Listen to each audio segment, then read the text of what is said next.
Devenir international sénégalais. Ousmane Diao, il évolue du côté de Midtjylland, on va faire les présentations. Alors Midtjylland c'est au Danemark hein, évidemment. Il a 20 ans, 1m87, j'ai pris comme profil similaire pour lui rendre hommage parce que je pense que ça a été un joueur un peu sous-coté dans l'histoire. Pape Malick Diop, défenseur central des Lions de la Teranga à la Coupe du Monde 2002. Zone d'activité, évidemment, défenseur central à droite comme Aurélien Chedjou, mais il peut évoluer à 3 dans une défense à 3, à droite également. Ça, c'est plus comme Fousseni Diawara.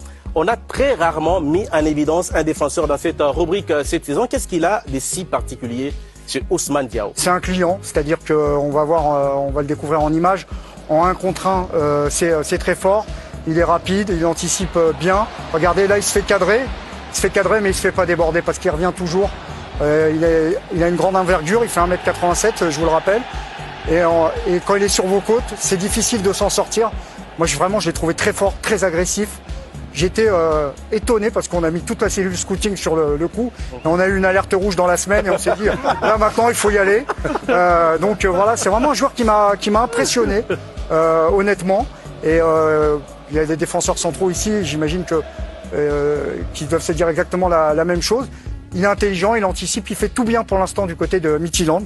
Il a 20 ans et c'est sa première saison donc, du côté de Midtjylland. Après, il y a 2 saisons passées à Mafra au Portugal. Quelle est sa petite histoire finalement? Alors, il arrive de l'académie de Darou Salam du côté de Dakar. Il va au Portugal.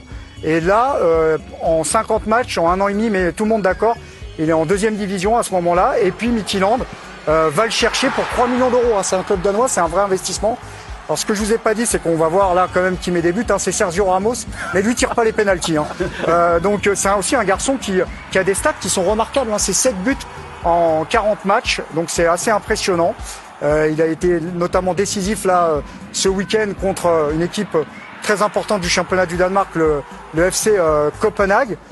Donc c'est un joueur extrêmement intéressant. Il est bon aussi dans les airs. On l'a vu assez prompt au sol, mais dans les airs c'est aussi quelque chose. Franchement, il a beaucoup de qualité. Franchement, Charles, j'aime beaucoup. C'est presque un coup de cœur pour vous dire. Et voilà, avec un tel profil, ça doit valoir cher, ça. Alors, on va en parler. C'est un défenseur moderne. Hein. Je dis pas qu'il peut jouer dans une équipe de Guardiola, mais c'est aussi une qualité de relance. Hein. C'est un jeu long.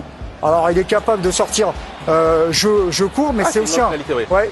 Donc en fait, c'est pour ça il a une palette qui est assez large. Il impressionne les scouts européens. C'est un garçon qui est déjà très regardé et il est déjà annoncé du côté de la Première Ligue. Alors il y a des noms de clubs qui circulent, Crystal Palace, Fulham, même Porto. Alors Porto ça m'étonnerait parce que je comprends pas pourquoi ils l'ont pas pris au Portugal alors qu'il l'avait sous les yeux. Fiche de sortie, donc Ousmane Diao. Je mets ma veste qui va devenir international sénégalais très bientôt. Midtjylland. Truc en plus, c'est que j'ai aimé son agressivité, son 1 contre 1. Valeur marchande, je voudrais le cacher, j'ai mis 5 millions. Mais honnêtement, ça peut partir à 10. Fiabilité, jamais blessé. Le gars, c'est le contrat confiance. Il joue tout le temps. 3488 minutes. Et j'ai hésité entre 4 et 5. Ouais. J'ai mis 4, mais franchement, il va aller vers 5.